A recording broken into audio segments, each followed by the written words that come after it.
नमस्कार मंडळी. लाडक्या बहिणींना ई-के-वाय-सी करत असताना बरेच प्रॉब्लेम आता येताना दिसून आहेत आपल्याला. जसं की सर्वात पहिला प्रॉब्लेम की वेबसाईट आत्ता लॉग इन होत नाही किंवा वेबसाईटला सध्या व्हिजिट करता येत नाही.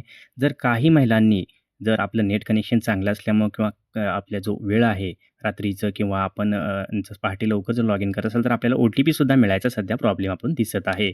तर कसं आहे हा अव्हॉइड करायचा आहे आपल्याला. सध्या सर्व लाडक्या बहिणींना विनंती आहे की आपण कोणत्याही प्रकारे सध्या अ, घाई करू नये, कारण सरकारने ही ई-के-वाय-सी करण्यासाठी 2 महिन्याचा कालावधी दिलेला आहे आणि ह्या 2 महिन्याच्या कालावधीमध्ये आपण ई-के-वाय-सी करू शकता.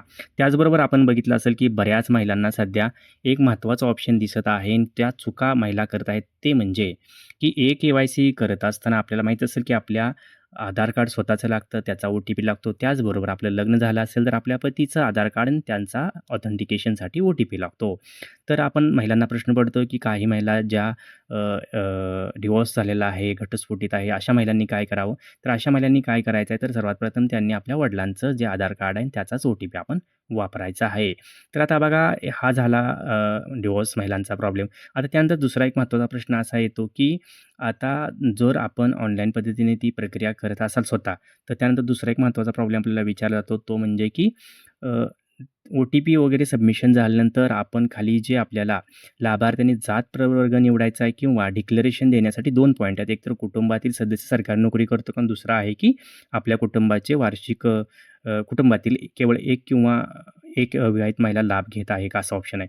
तर बघा आपण व्यवस्थित निवडू शकाल की माझ्या कुटुंबात केवळ 1 विवाहित आणि 1 विवाहित महिला लाभ घेत आहे का? होय किंवा नाही तर सिंपल आहे. परंतु जर बघितलं आपण तर माझ्या कुटुंबातील सदस्य नियमित कायम कर्मचारी म्हणून सरकारी विभागात कामाला आहेत किंवा निवृत्तीवेतन घेत नाहीत असं त्यांनी इथं विचारलेलं आहे.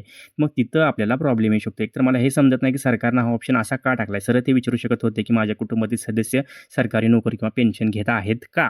आहेत का? असं विचारायला पाहिजे होतं सरकारनं. तिथं आपण म्हटलं असतं नाही आमच्यात कोण घेत नाही. परंतु सरकारने हे उलटं विचारलंय. मला वाटते सरकारचा उद्देश आहे की मग लाडक्या बहिणींना गोंधळून जाऊन इथं ऑप्शन होय निवडावा आणि त्यांची पेन्शन बंद व्हावी. तर बघा इथे विचारले आपण निवृत्ती वेतन किंवा सरकारी विभागात कामाला नाहीत असं विचारलेलं आहे. तर आपण तिथं होय म्हणून निवडायचा आहे. तर कन्फ्यूज न होत जाता आपण हा ऑप्शन निवडायचा आहे, तरच आपल्याला येणारी जो हप्ता आहे तो भेटणार आहे याची आपण नोंद घ्यायचा आहे. तरी पण काही आपल्याला शंका आणि प्रश्न असतील तर जरूर आम्हाला कमेंट करून कळवा.